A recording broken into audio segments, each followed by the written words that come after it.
তাহলে এই 26,000 ছেলে মেয়ে যাবে কোথায়? বাংলায় কি সব স্কুল বন্ধ হয়ে যাবে? বাংলায় কি স্কুল চলবে না? টিচারের চাকরি কি তার মানে আর হবে না? আমার হাতে এখনো 10 লক্ষ এক্সট্রা চাকরি আছে শুধু সরকারি দপ্তরের, মনে রাখবেন।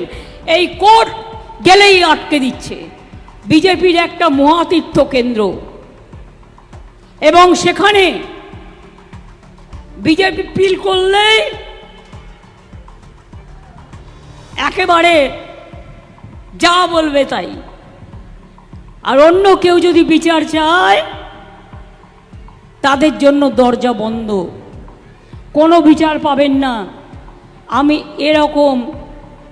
এরকম কলকাতায় এই যাদের দুর্দশা আজকে বিজেপির কথায়, যারা মানুষের চাকরি খেয়ে নিচ্ছে, ডাকাতদের বেল দিয়ে দিচ্ছে, মাফিয়াদের বেল দিয়ে দিচ্ছে, আর সবচেয়ে বড় গদ্দার যে গদ্দারি করেছে তার বিরুদ্ধে মার্ডার কেস থাকা সত্ত্বেও তাকে বলছে তাকে অ্যারেস্ট করা যাবে না।